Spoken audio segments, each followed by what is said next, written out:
Hi everyone and welcome to the Tim Topham TV Podcast, episode 1. I'm really excited to be starting this podcast finally. It's been months in the planning and my special guest Daniel McFarlane is all ready to go on camera. We'll have a chat to him in just a second. I've met lots of people in my time, sort of 3 or 4 years doing conferences and this blogging work. And I figured that it's great that I'm building up these relationships with people, but how good would it be to share these people and all their fantastic ideas with you guys?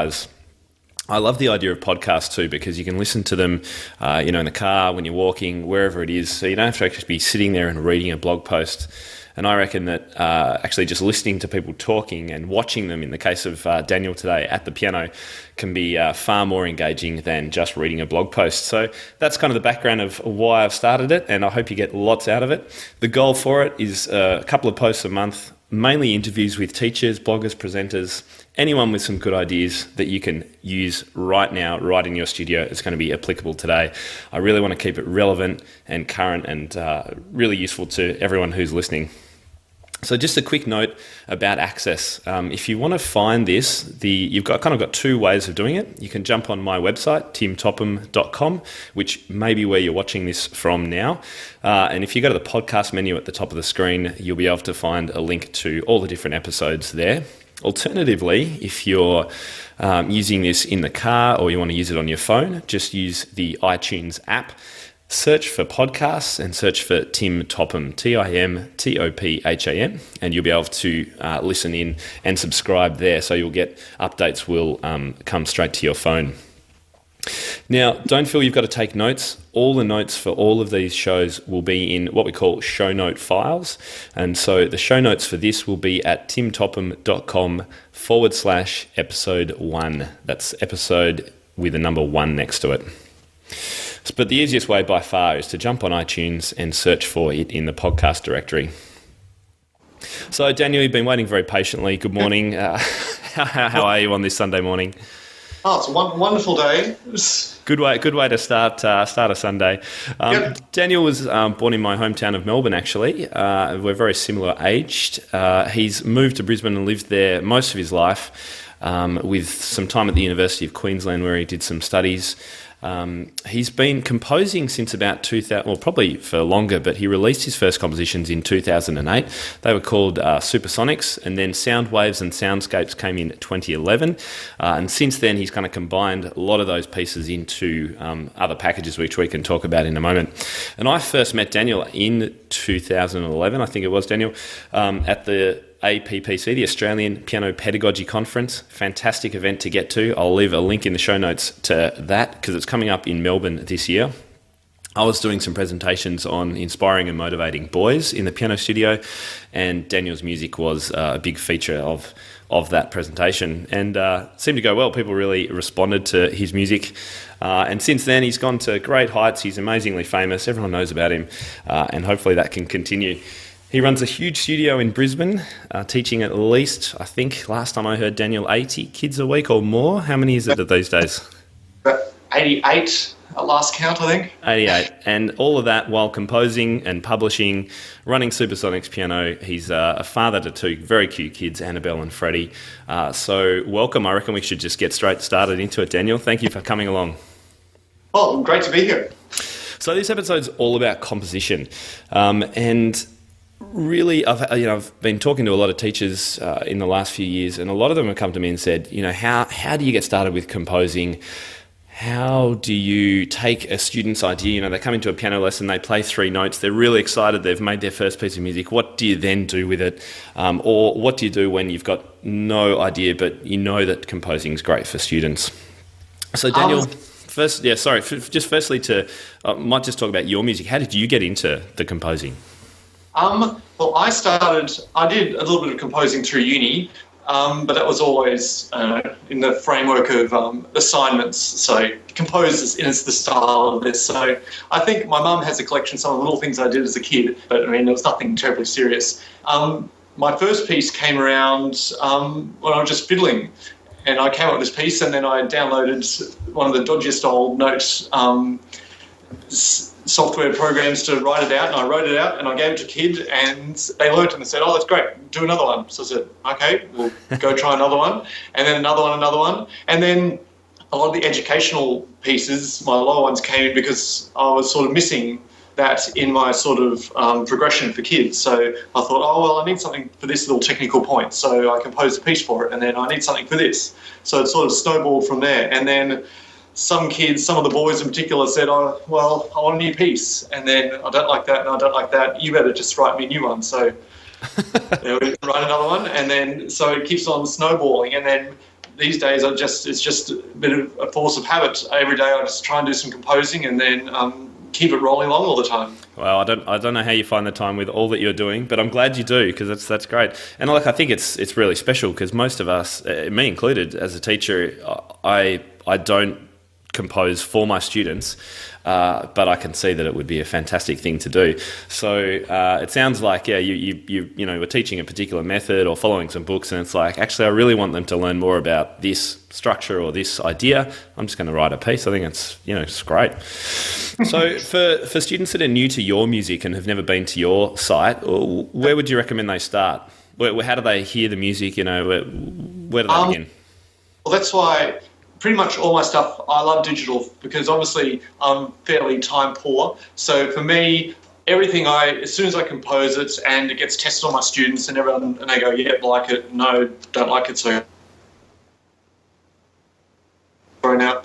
So I put up on the website, putting up, put all the sample pages up. So basically it's like you're going to a music store and browsing. You can go see the whole piece as a sample, listen to the whole piece in its entirety, and then decide, yep, this piece is for me, this I'll know. Yep. So it's so easy and efficient for me, because everything's automated, which is wonderful. Absolutely, yeah. No, it makes sense. And it's so easy for us. We just go to your website, we can download, we've got it instantly. We don't have to leave our studio. It's fantastic. Now, on the downloads, I've got to ask you, I'm really excited because you've introduced a studio licensing system. Now, for people that don't know what that means, can you tell teachers how is that relevant and important for them? Well, a lot of the other composers as well are doing this now. It means that instead of having to buy multiple copies for students when they come to the piece, you buy one copy once and then use that across your whole studio forever. So obviously it's slightly more expensive than single print, but in the long run it ends up being more economical and a lot easier to keep track of. So I recommend, a lot of teachers also have just have a basic studio charge or just charge per download. So for students it's great because they just get all the pieces they want. They don't necessarily have to get a whole book of pieces that they don't like just to get that one piece. And students and teachers, it's great. Buy it once, put it in your, save it on your computer, and whenever you need it, bring it out. I mean, it sounds like an absolute win for teachers, but it doesn't sound like a win-win for you. Isn't this going to cut into your revenues? No, not. I mean, I would like to make things. I like people to have. I mean, basically, I buy studio licenses because I like it, because it's simple for me, and I don't need to worry about, okay, what sort of license do I buy for this one, or can I use this one? And that's how I would like to buy my music, so that's how I like to sell it. And I'm figuring, well, I'm coming up with a lot of new pieces at the moment, so, I mean, there's going to be new stuff all the time. So if you like my pieces, keep on buying my new stuff, and that's basically what I like people to do. I like people to have a giant Supersonics folder on their computer that gets used. Yeah. Because that was the main motivation for starting this for me. I mean, it's to get my music played, and that's what I really enjoy. I love getting feedback, and so this is getting my music out there as simply as possible. Yep, fantastic. Well, look, we are all very, very grateful, because look, I think it's the way publishing is going to have to go, probably because it's just realistic, but it is a great opportunity for us because we can just use this music widely in our studio. And I'm a huge fan of your music, as you know, anyway, and I've recently come across, you've got just a new release out last week or the week before called Castle Escapes, which I've already started using on my kids, and they're loving it already. Why did you come up with that collection, and why the different keys? That's an interesting one. Well, this one, since it was digital only, I decided that, so no hard copies of it. I thought, well, the original key was C minor, and I was looking to sort of have a parallel progression to my original Supersonics book. So to start off with a fairly limited range, and then all the little technical things I like to put in, like moving over the top of the thumb and little stretches and things like that. And people have always been asking me to write more pieces in a style of one particular piece, which was Fortress, which is this big dramatic movie theme sound. So I sat down over the Christmas holidays. I thought, okay, well, I want more pieces that sound like this. So dramatic movie theme, simple range of notes, but also exploring different ends of the piano. So using a lot of octave, 2 octaves higher, 2 octaves lower, so students can be all over the place with a simple range of notes and be sounding that sound that they really like, the movie theme sound. Absolutely. And then I thought, well, since this is digital publishing and not necessarily everyone follows the same progression that I do, so we have it in 4 different keys. It means that it's a lot more accessible for students, and teachers can slot the pieces in at different times in a student's progression. So if you're coming out of a C major sort of closed hand position, if you're adding some flats, and then you can use the C minor or use the D minor one if you want to start covering some key signatures, G minor if you're coming off if you're in that spot in the piano at the moment, and then A minor if that's the first minor key you go to. So I thought, well, it's digital publishing. I can do it incredibly easily. Yeah. Just do it in retypeset it, and it's done. So why not? Yeah. So look, it's great and gives us so much flexibility. So it'll be an interesting one to see how it works and how teachers respond to it. Fantastic. Well, look, let's get on to some of these ideas about composing for teachers, because that's what we're here to really talk about. So that whole idea of, student comes to your lesson with a little idea and you want to build on it, or you're like me and you're a teacher that knows that composing is great for students' understanding of music and chords and progressions, all that kind of stuff. Where do we start? What do we do? Well, I thought today we'd sort of go over 5 little areas. And the first 3 is sort of more, well, how to give you a framework for coming up with that initial spark and idea, or to give you a framework to look at, say, I need a piece that's in this particular style or genre or has this sound, so some ideas for that, and then 2 ideas for developing those ideas. And these are all the style of, my pieces, so stuff that I like. So if you're looking for movie themes, sort of more contemporary pop, easy listening, then these are some ideas for you. So it's all this contemporary accessible sound. So the first one, we're looking at some pentatonic scales, some modes, syncopation, and then some very cool little bass lines and various minimalist techniques. So sounds it's good. Obviously all these topics are huge, and we could be here all day just talking about one of them. So I thought I'd just brush on each one. And with the cheat sheet at the end, so you can take it away and say, okay, well, this particular sound we should use, combine this mode with this particular set of harmonies, and away you go. Yeah, sounds great. And look, Daniel, thank you very much. You have provided a cheat sheet, which I'll put on the show notes, which gives a rundown of these 5 areas that Daniel's going to talk about now. So I reckon let's get stuck into this first one, which is about pentatonic and related scales, which are ways, I think, for you of just starting to get an idea for composing. Is that right? Yeah, so the pentatonic, so most people are familiar with the pentatonic. So if we're going the 5-note scale, so if we're going from C, it'll just be C, D, E, G, A.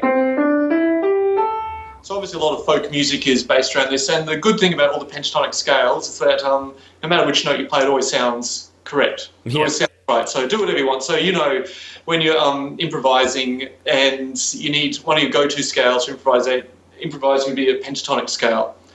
And so if you have a student, you say, okay, well, to make up your first little melody, you might want to say, okay, well, we'll just stick with these notes because you know they're all going to sound correct. And you can virtually combine that with any sort of harmonic progression, simple harmonic progression, to get a simple melody. So a simple pop song can basically be most people know the 4-chord progression,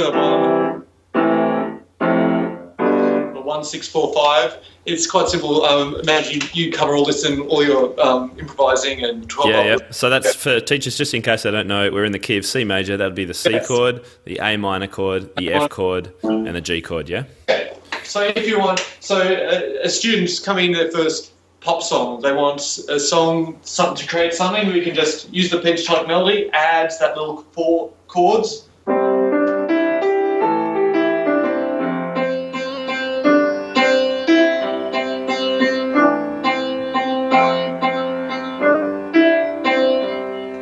sounds great already. Yeah, obviously that's just improvising, but obviously improvising is just composing sort of on the spot. So using that as a little framework to expand. So it's quite simple. Pick another chord progression, have another go at the top. So if would you suggest that the teacher could play that progression while the student does the improvising, or would you get the student to try doing both at the same time? Because, well, I like to keep a sort of nice, a sort of smooth flow between improvising and composing. So we get the idea, okay, well, some ideas will flow from improvising. So I would play the chord and the chord progression and the student have a go over the top. Or come in the other way, okay, let's try and have a slightly more systematic approach. So we want to do this particular thing in this piece. So let's come up with ideas what the chord progression should be and what a melody should be, and then combine the two. But I mean, it's obviously it's a two-way street. And when I'm composing, I sit here with my iPhone, and when a little idea comes to my head, I record it in voice memos. So I encourage all my students, if they're that way inclined, make sure you have, as soon as a little idea comes, record it down and get it down, so then we can build on it later. So that would be the first one. Yep. And that's major pentatonic. But and that's unfortunate, and a lot of people get stuck with that. And that's it's a pretty simple, boring little thing. So now we'll talk about something to make pentatonic a bit more exciting. You can turn it into the minor pentatonic. So if you rearrange the notes, so if we're from the C one, if you start from A instead of C, we now have a minor version of the same 5 notes. If we put a different chord progression under that, so an A minor chord, an F major chord, and a G major chord, we can have another little pop song.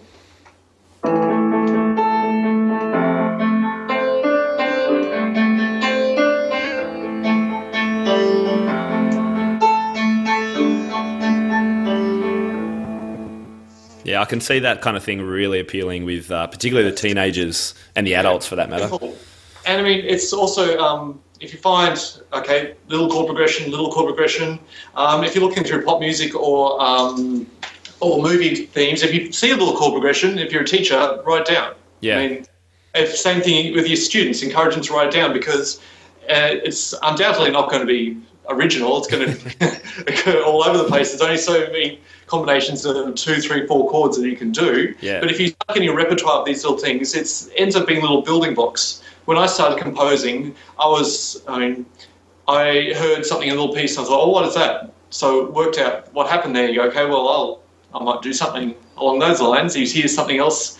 So it ends up being, you end up building this big, giant repertoire of sounds and techniques that you can use. It all starts with little things, just little snippets. So that major and minor pentatonic are very simple, but get some little great results from it. Absolutely. And then, so building on from that, if you want to go back and say, okay, well, I want more of a blues jazzy sound, if you take the that minor pentatonic scale and add the blues note. So if we're doing it from A, be A, C, D, D sharp or E flat, and then E and G. So that's most blues music will be in that. If you're in the jazz band or whatever and you need to have a solo quick smart, then you use the blues scale. So it's useful, very useful to think of it though as built off pentatonic, because you get the sense of your head of, okay, all these notes are going to sound well, and there's a sort of continuum.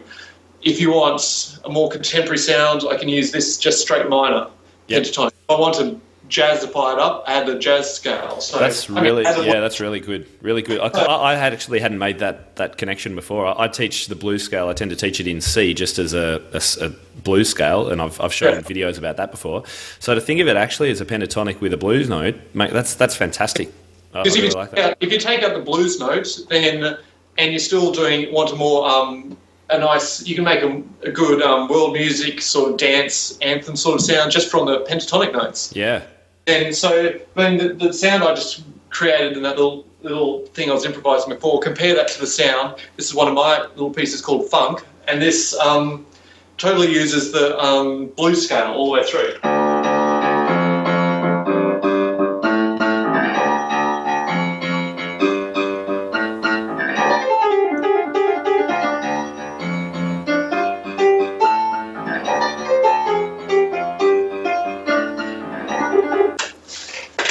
So you can hear the difference there that you get just from adding that one blues note. Yeah. So basically, we've got all the notes pretty much the same. Add that little blues note, and suddenly we're in a whole new realm of sound. Yeah, it's gone from kind of the pop, chilled out kind of pop style of piano to blues with one note. Yeah. It's fantastic.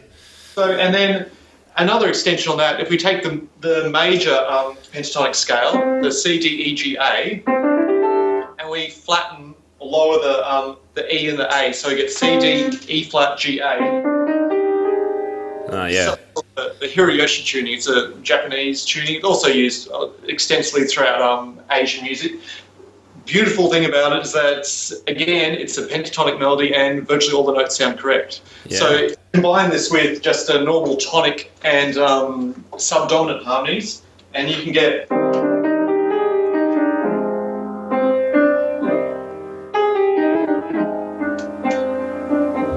Yeah, nice. Get an exotic sound. And then there's Australian composer Ross Edwards. There's a piece called Frangipani. So at the top end of the composing spectrum, you can get pieces that sound like this.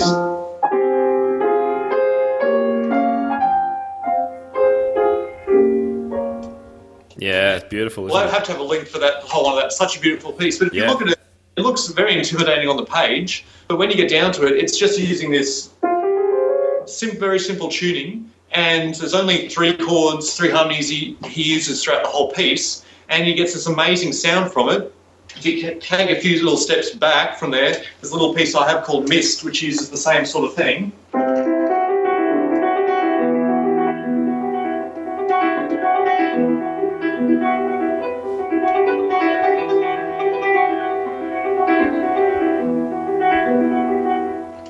See, again, we've just got 5 simple notes, and suddenly we've just shot halfway around the globe.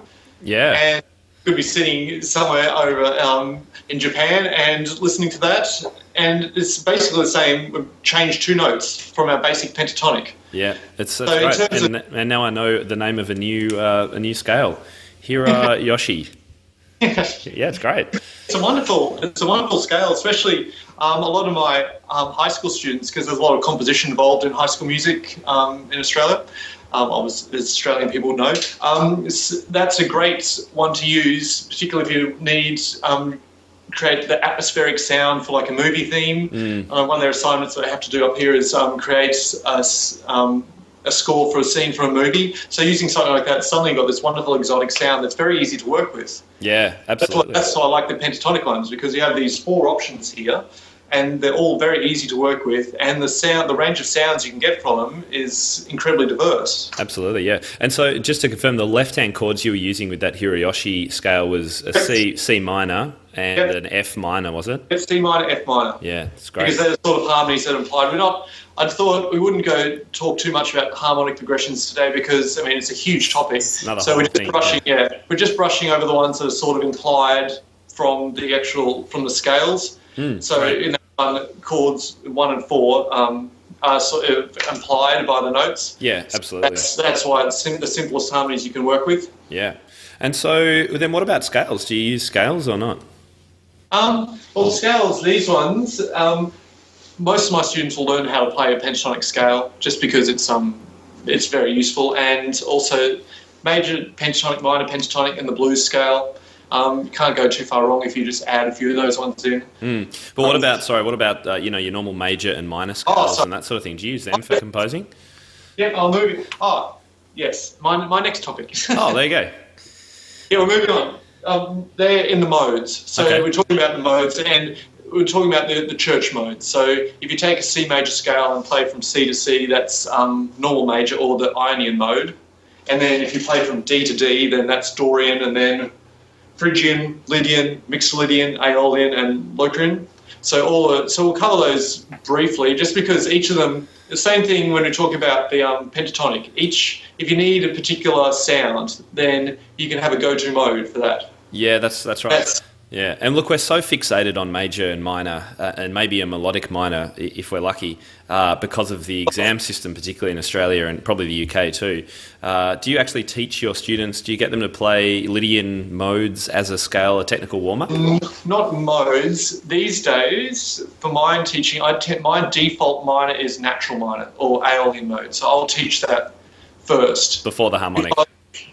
Just because harmonic is such it's an awful sound in the scale, and as the name suggests, you need it for harmonies, but the sort of harmonies you need it for are Western classical music traditional harmonies. So if you want to be composing pieces in the Western classical tradition, that's great. You need to know that scale. You need to know that set of notes. But if you want to do something that's more contemporary and avoids that sound, then you go to the natural minor. Aeolian mode is a lot more useful for you.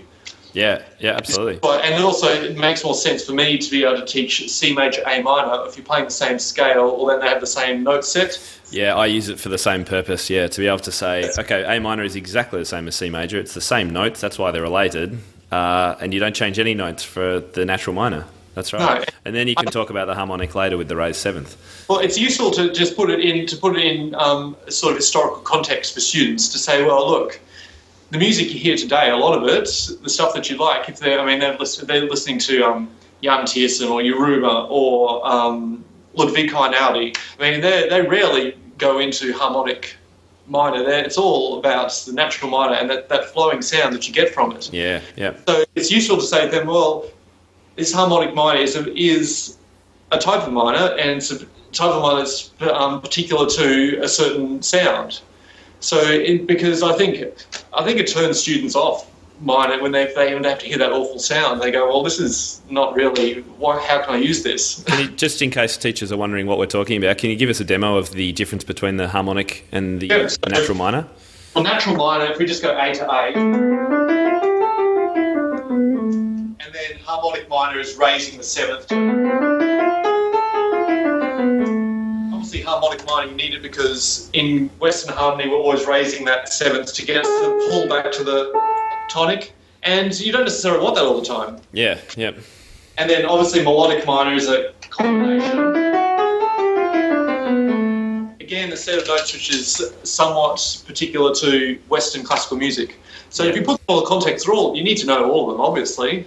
But for the purposes of getting kids making good sounds and enjoying it, you need to say, well, the sound that you're going to be most familiar with now is that natural minor sound, and you can do things with this set of notes which will sound great, and you can avoid all the huge number of rules and things that you need to worry about. As soon as the leading note comes in, it's more complex. Yeah, absolutely. No, I agree. So tell me more about these other scales and how you might use them with composing.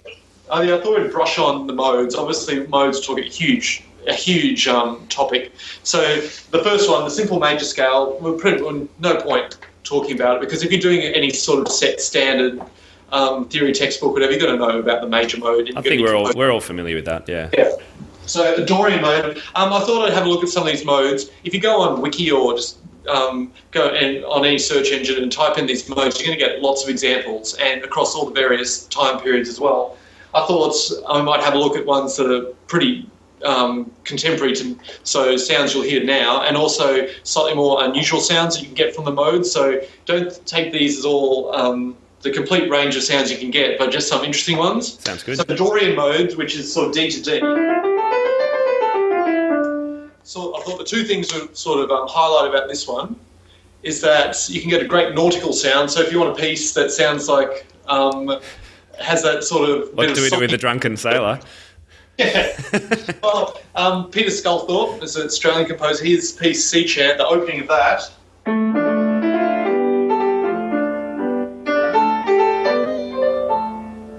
You can hear that lift there. Oh, absolutely. Dorian mode, and you can practically taste the salt. And that's so if you want I want a piece about the sea, then you can choose Dorian mode. It's all because Dorian mode is basically a natural minor scale with that raised sixth note. So instead of playing a B flat, if you're going from D, you play a B natural. Yeah. And so the implied harmony of that is that you're going to have a major subdominant chord, so a G major chord. So you can then, if you want to have that in pop music sounds, you can do the same thing, and you get this nice sense of lift all the way through whenever it comes in.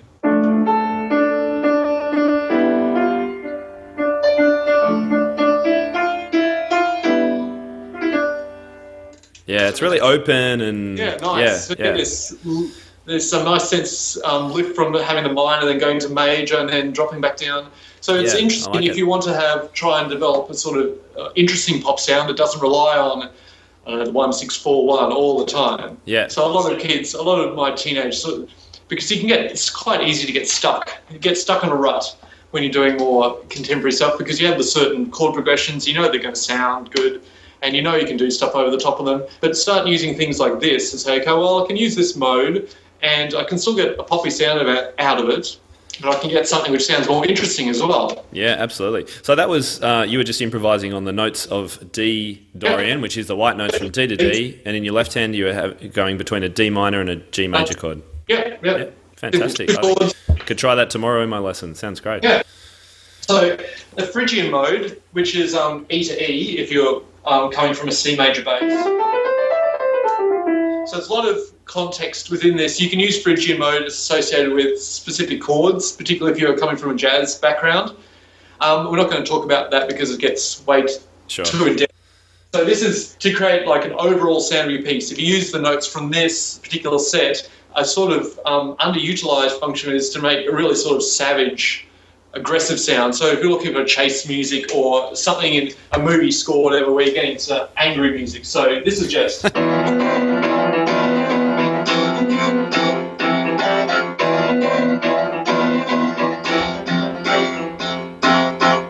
Yeah, right. Piece of mine called Predator, which has the same sort of sound.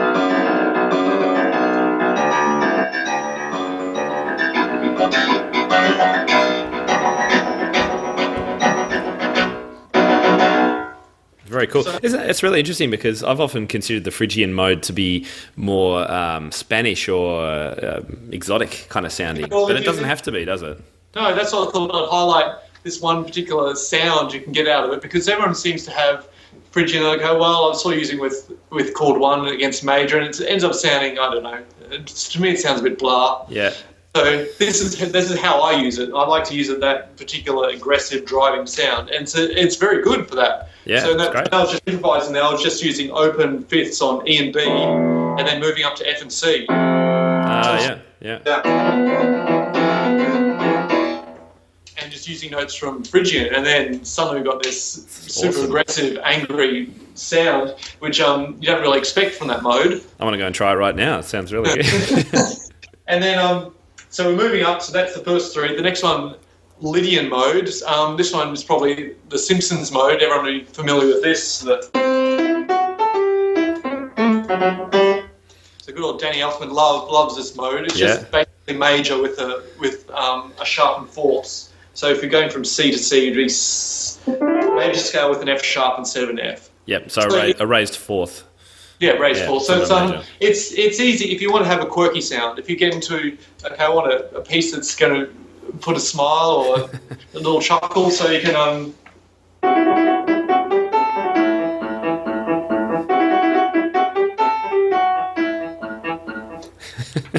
I'm not sure we're getting much of a smile out of that one, but that was just I get the idea. C and G against it, and then just dropping down to A and E. So just using tonic and then some median harmony. Which is fairly simple standard thing to do, but using that scale, suddenly we got add a little bit of quirkiness built into it. Yeah, without having to work too hard for it. Yeah, and then we keep on going up. The Mixolydian, so that's basically G to G, all on the white notes. So it's instead of having the raised seventh, there's the F sharp, just drop it down to the normal F. Okay. So this has been used quite extensively in pop music. So Hey Jude, Beatles, a bit at the end. Yeah, and also, so the two things I'd like to highlight about this mode is if you want a medieval sound, this is a great mode. Okay. So put something in triple time with a nice dun, dun, dun, dun, dun. So a British composer, Genevieve Memory, has a little piece called Banquet.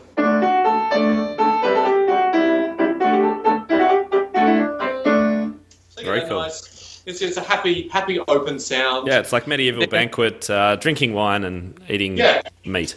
So, That's great. And also, if you're coming into, where is this one? So I'll write one down for this. If you get the rock and the rock pop sound, so this is so that Hey Jude sound, but also.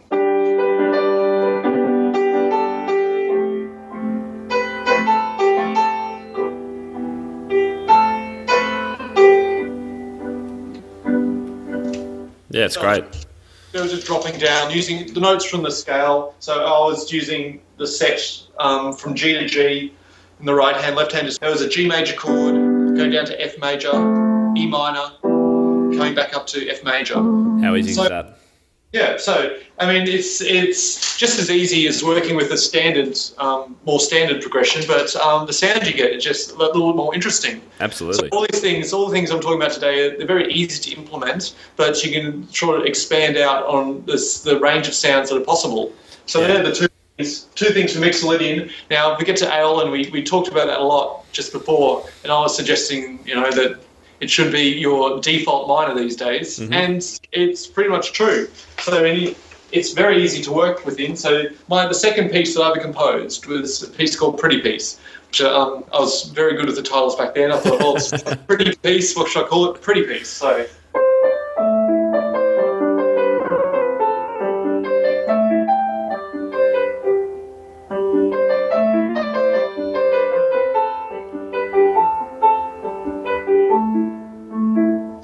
Super simple. Yeah, I love getting my students working in A minor because it's white notes, it's easy to put chords with. Yeah, it's a winner. And it's simple and effective. So that's why I would say, okay, well, if you're in C major, well, then go to A minor. It's the same set of notes. Obviously, you're using slightly different chords, but they're not that hard to teach. I mean, you know that. Yeah, absolutely.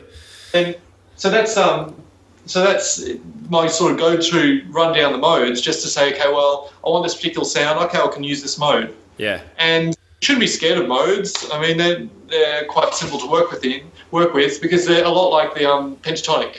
A lot of the time that any note you play is a pretty good chance of sounding good, basically. That's great. And just a reminder to listeners, we've got a cheat sheet on this, so you don't have to be writing all this down. If you've already forgotten the first mode we talked about, it's all there on a sheet. And you're going to be able to give some examples in that follow-up blog post too, aren't you? Yeah. So I'll do a follow-up blog post and have beat-rich listening examples, so full pieces and examples of scores, so you can direct students there and you can go and have a look at it and listen yourself. That's awesome. That's great. Cool. So what's the next thing? A bit of syncopation. Well, obviously, syncopation, you go, well, that's easy. But just a few things. It's quite simple to suddenly add a bit more interest or add a bit more drive or momentum or a sense of going somewhere to a piece just by knowing a few of the simple syncopated patterns. Yep. So if you go back, one of the first pieces I played all the way back in the minor pentatonic was my little piece, H and X. So if you listen, we had the minor pentatonic scale. So I thought we'd come back to this piece because it has a few different things that stack up. So minor pentatonic, now add syncopation in.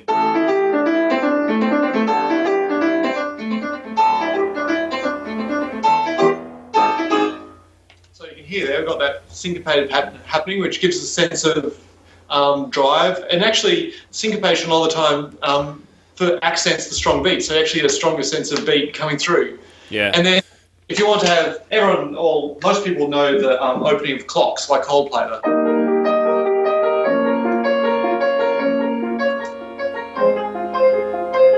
So this is one of the syncopated patterns that you really should get familiar with, the 1 2 3 1 2 3 1 2 1 2 3 1 2 3 1 2, because you can build whole pieces on that. So I have a little piece called Urban Beat, which is based on that. That's 1 2 3 1 2 3 1 2.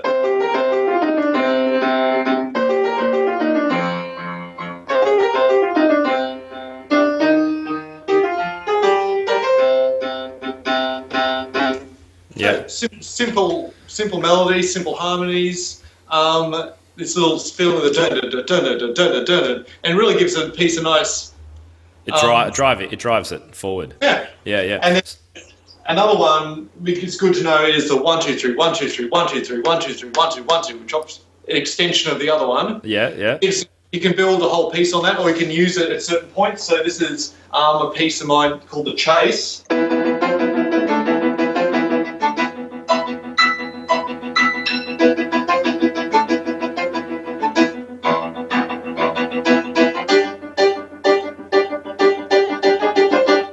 Yeah. You can go back and say, well, I like there's some of these syncopated patterns. You can go back then and take one of your modes or take one of your pentatonic scales and add something to that, and so you get the 1 2 dun dun dun dun dun. So like in the Coldplay piece, and suddenly got something which sounds even better again. Yeah. So let's say my kid's going really well with some improvising. They can play some basic chords. They can do a pentatonic scale. What if we said, all right, let's do some syncopation? What would I get them to kind of tap and get the feel for it, and then try and do that with their right hand? Or well, I'm probably trying to tap the dun dun dun dun dun dun dun dun. Get this feeling that, and then maybe start to make it so. So it makes it a repetitive melodic pattern, and then try and feel that getting that ingrained. You can also do it just in the left hand if you just have the put the chords in that rhythm. So with the where's a good one?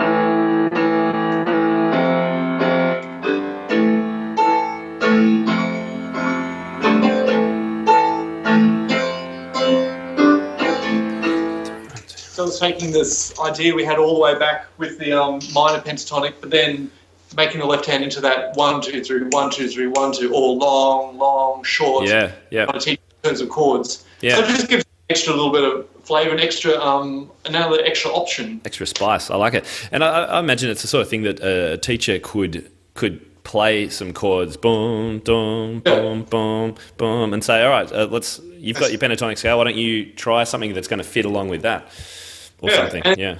I like it because it's very, it's obviously a very contemporary sound. This is what you're going to hear on the radio and movies and things like that. So students here, they're going to go, oh, yeah, I'm cool with that. Yeah. I was working on a piece of written syncopation with a student the other day, and when he got it, and he kind of sank into it and just could feel the groove. He absolutely loved it because, I think he turned to me and said something like, "Oh, this is how music should sound, isn't it?" Sort of thing. Like it's not all boring 4/4. This is great. So I love the idea of syncopation, and it is really natural for us. When we take it away from getting kids to read it on the page, which can be confusing, to just feeling this is how it feels, and they go, "Oh, that's easy. I know that feeling because I hear it all the time." Yeah, well, when you've got it, the beat ends up being stronger because you get real dun dun dun dun dun. You can really feel where those beats are. Absolutely. Because emphasised by the fact that you're putting these notes not on them. Yeah. No, that's great. All right, so we've talked about kind of the melodies we can use, the sets of notes, the pentatonic scales, the modes. We've talked about syncopation, so the rhythmic ideas. What else have you got? So we're coming from the melodic end, and then obviously talk about some of the harmonies that can be implied along with that. And then once you've got that initial idea, in terms of developing it, and this is a huge topic. And I know back when I was taught at uni, we were taught, okay, well, this is how to develop in a classical sense, or this is how to write a fugue, this is how to do this. But I thought I'd have a look at, okay, this is how you can possibly do it in a more contemporary sense. Okay. So how you can do it if you want to have that movie theme sound or that minimalist sound or the nice flowing sound that you get that all the teenagers seem to love. So we're talking about bass lines. So if you get up a repertoire of cool sounding bass lines, if you stack that with a bit of repetition in your right hand, nice one of these scales. Yep. Maybe a bit of syncopation, suddenly got something sounds good. So if we come back to that piece before, Agent X, so we've got the pentatonic melody, we've got some syncopation, now listen to the bass line.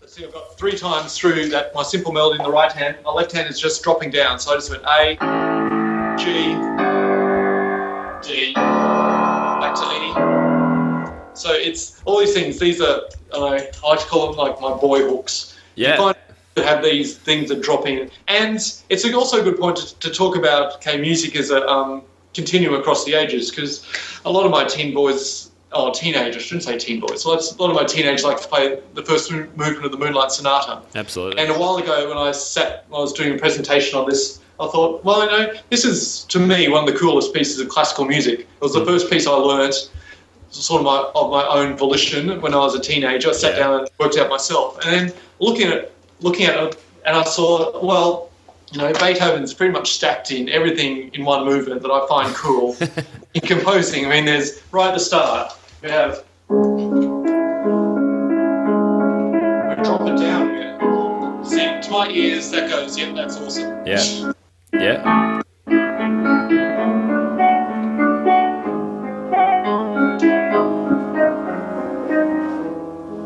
We've only got 4 or 5 bars in. We've already got dropping, descending bass lines. We've already got suspensions. You get a little bit further in the piece and you've got pedal notes. All these very cool things, and you can go, well, yep, that's why I liked it. Yeah, and that's why everyone likes it, Yeah. So this is when my pieces, a lot of the time, in terms of developing ideas, expanding them into a whole piece, I use these go to these bass lines. So in Agent X we had that. Another one of my pieces, Night Flyer, which is one of the most popular sort of boy ones. Simple melody over the top.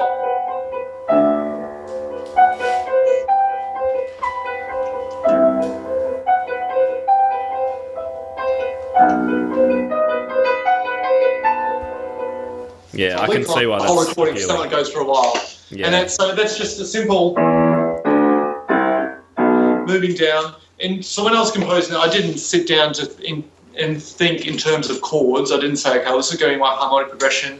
I sat down and thought in terms of sound. So combining that sort of stock bass line against my melody, the harmonies end up being implied from that, but I didn't sit down and plan it out in terms of a specific harmonic structure. So that's why it's good to have these various bass lines, and I've got a few on the cheat sheet there that you can just, if you know them, then you can say, okay, well, I can stack that against this little melody I have and suddenly have a section of a piece which works really well. Yeah, absolutely. That's what I'm talking about, because it's a way into expanding on little ideas without going to a hugely complex discussion on harmonic progressions. Yeah, that's it. And I like it. I mean, I'll teach my students about progressions, but one of the simplest things to do like that is to get them to repeat an A minor chord, for example, in the right hand. Lots of pedals. Start with A's in the left hand, A octaves, and then just move down. Just go down to G. Keep going. You can go down to F, E. You can just go the whole octave all the way to the bottom.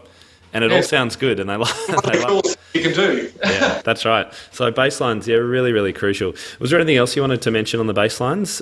It's just another thing to keep in mind. Just little ideas that you can just sort of take off the shelf and use. So they're not complex things. They're simple things. And then when you hear it in a piece, you go, well, that's interesting. So, I don't know, you work out what it is and then put it in the little memory bank, and then when you want to use it, take it out. Yeah. This is what I do all the time. And, I mean, I love a descending bass line. I don't think I've ever come across a descending bass line that I don't like. I use them all the time because, to me, they're just like one of the coolest things you can do. Yeah. It's very film-like. Film composers use that all the time. Yeah. Yeah, I mean, it creates a very specific sound, and it really does hook into a certain part in my brain anyway. Yeah, absolutely. No, that's fantastic. And I think you've got one more kind of area to talk about. Minimalist techniques. So we talk about, the term minimalism associated with Philip Glass and various other composers, but it's sort of expanded. It's a sort of, a lot of these techniques are used in film music now because they lend themselves to layering and stacking. So not the sense of developing ideas through layering sounds and small harmonic changes and rhythmic repetition, because it's very good because it gives you a sense of going somewhere, but it's also a very flexible way to develop your music. So if you listen to the first one of Philip Glass piece, one of his Metamorphoses,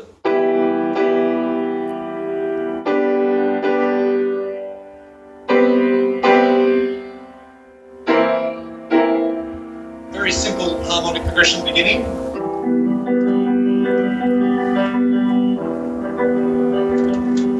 And then those simple layering of sound. So you get, if you look at that piece, it's quite a simple piece, but it's very effective. So just from keeping these very simple sounds, very simple harmonies, layering things one on top of one another. Yeah. So I have a little piece named called Reflections, which is based on this little pattern. And this is what you can do with just this little pattern.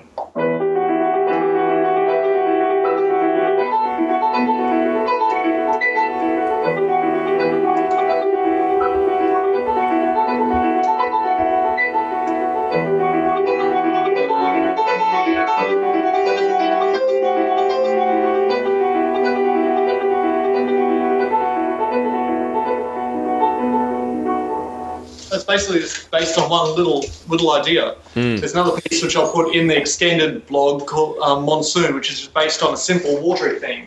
So it's the sense that I know for me it took me a long while to hook out of this idea of that I must develop my ideas in a certain way, because that's how it was sort of drummed into me at university. Yeah. I had to discover these new ways by myself, really, because they don't really teach this sort of contemporary. Well, they didn't when I was back in uni, which admittedly is a while ago. Yeah. It wouldn't surprise me if it hasn't changed that much, but we can hope. We can hope it has.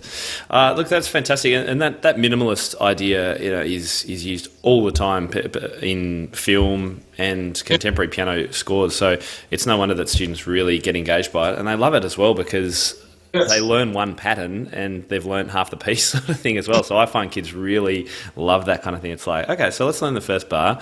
Now let's have a look at all the rest of those bars. Is there any similarities? Yes, there is. That's great, sort of thing. And then add a descending bass line, which I think you do in Monsoon, which is one that I have used with my students. And you've got a great piece. Yeah.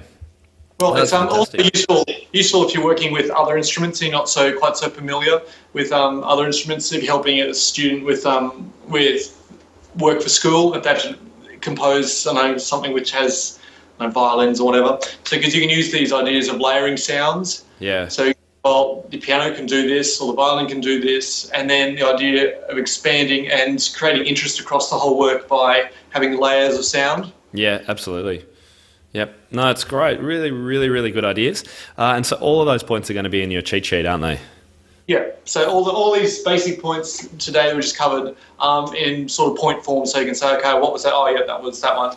And then we'll expand on this with full listening examples in a bigger post. In the next couple of weeks, so stay tuned for that. Now, we had a couple of quick audience questions. I think one of them we've completely answered anyway. Angela asked, I've been doing tons of improvising, aka jam sessions with my students, so I'm sure this could lead to composing, but what steps do you take to turn that kind of improvising into composing? And I think that's what we've talked about, isn't it? Yeah, so just sort of viewing it as well, it's a continuum. So some composing is going to grow out from improvising that you do, and the same thing, you can take the same sort of ideas, the same sort of scales and harmonic ideas and say, well, we're coming in, we're going to do no preconceptions, see what we come up with. Yeah. Or you can take it from a slightly more from the other and say, well, we want to do something like this. So let's try and create something using with a particular sort of sound. So I don't like to see there's a big gulf between the two. Yeah. I mean, improvising is just composing on the spot, basically. Yeah, that's it. Yeah, I agree. And so there's one other question. Diane asked, I'd love to be able to turn pieces of music into duets to help students learn a piece of music in a fun way. And is there any tips about how to go about that? I found this interesting because I often choose piano methods based on good accompaniments and backing tracks and stuff like that, because it does make it much more fun when they're playing a really simple melody they're first learning to read. So is there an easy way to kind of vamp some chords or something for them? I don't really do the vamping chords. I mean, if you want to, obviously you can use the harmonics that they're provided by the little piece, but a lot of the time they're going to be pretty babyish. Yeah. So some of the ideas we're talking about now would work really well. So I've just actually finished doing a duet version of Brother John of Fairy Jaka. So that's a very simple one.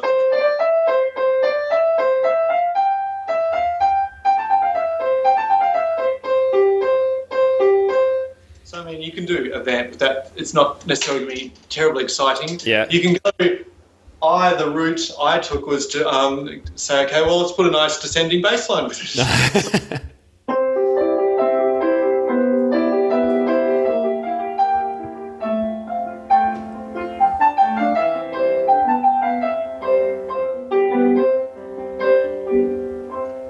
That's obviously it sounds a lot better when it's on duet because it has that's my quick reduction of it. But that was just taking the descending bass line. So a lot of these little nursery rhymes. This is actually something I'm doing over the next few months. I'm looking to take all these nursery rhymes that I teach because I like to teach them because they're familiar, happy, nice, accessible sounds for little students. Mm-hmm.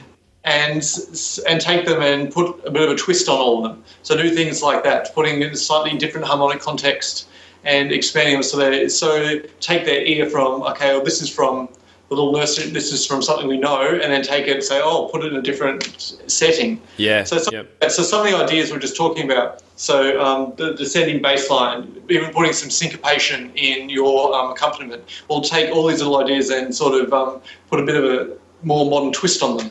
Yeah, absolutely. And I might actually mention Jennifer Eklund's Piano Pronto method. She's an American teacher who's got a great series, which I'll link to in the show notes.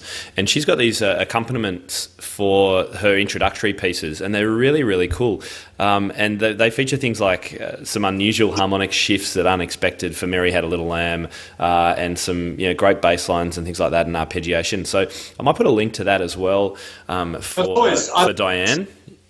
I know that when I was learning up, there was a particular system, and it was sort of the idea that I came out of it with was that if you expose your students' ears to something slightly exotic, they'll sort of explode.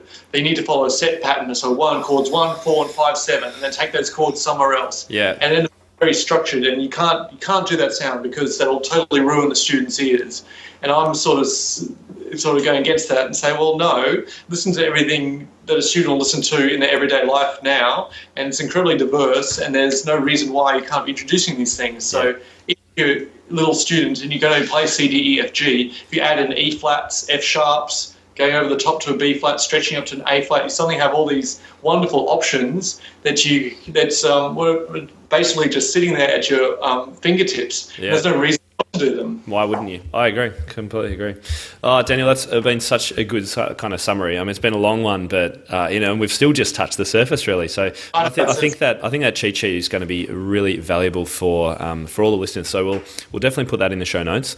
And I just wanted to mention you've also got this amazing discount code offer, lifetime discount code offer. So anyone that goes to Daniel's site and spends $150, for example, will get a 10% discount code, not just for your next purchase, but for every other purchase thereafter. I'm right in that?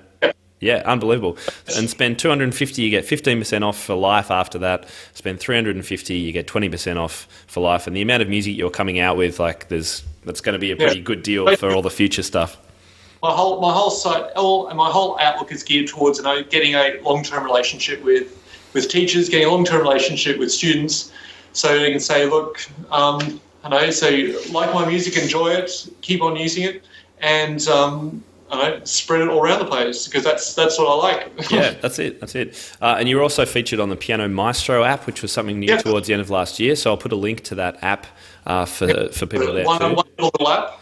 Yeah, amazing. I've written about it before. If you haven't started using that in your studio, you've got to get into it. So to find my piece in that one, if you go to, I think it's you need to scroll to Library, Methods, and then scroll down, and then Supersonics. Yep. So it's not they're not included within the actual journey. You need to go find it in the methods section. Yep, fantastic. And did you have any other offer or anything just before we wrap up? At the moment on your site? Yeah, all this. If you keep in touch via social media or by on my email list, these days I'm not into big, huge sales, because I think the deal you're getting is quite good to start. I think you've got a pretty good deal out generally. So in terms of things that you're looking to get this month, any purchase you make, so this is March, any purchase you make this month goes into the draw to win one of 4 $50 vouchers to my site.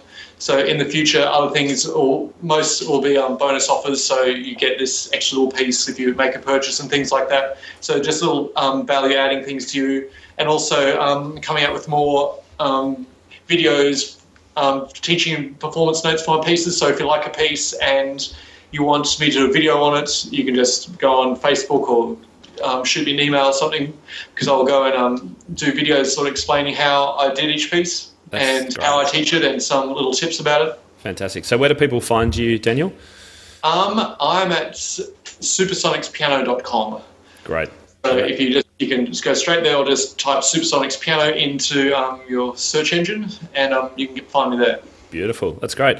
Well, thank you so much, Daniel. We'll wrap it up. It's been awesome speaking with you, as it always is. I always look forward to catching up with you, even live or on Skype. It's been great.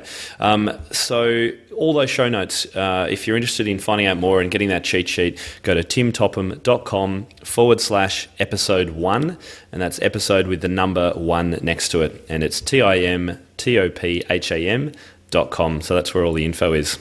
And finally, if you've enjoyed this podcast, I'd love for you to leave a review on iTunes. This is the best way to get the news out about a new podcast like this. Some favourable reviews would be great, but I want you to be honest, obviously.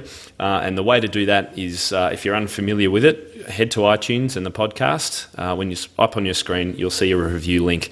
What I might do is just record a quick screen capture or some pictures under the podcast menu on my website. If you go to the podcast menu, you'll see a leave a review instruction, so make it nice and easy. So I think that's it. Any other things, Daniel, to finally say before you wrap up? No, that's it. Just the final thing about composing is that the only way basically to do it is to jump in and do it regularly. Yep. Little small bits every day is better than trying to say, okay, well, sit down and compose your Magnus, your first symphony. It's learn by doing. That's how I did it. I jumped in, and then you find a new idea and you incorporate that, and then over time your ideas get more sophisticated and you become more adept at what you do. So a little student coming in, you just say, well, come back with a little idea. Try this, and then you can use it.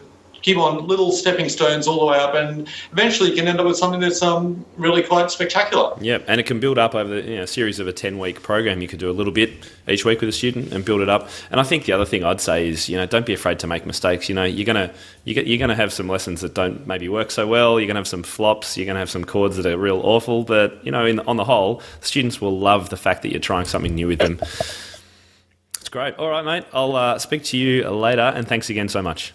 Thanks for having me. All right, bye. See you, everyone.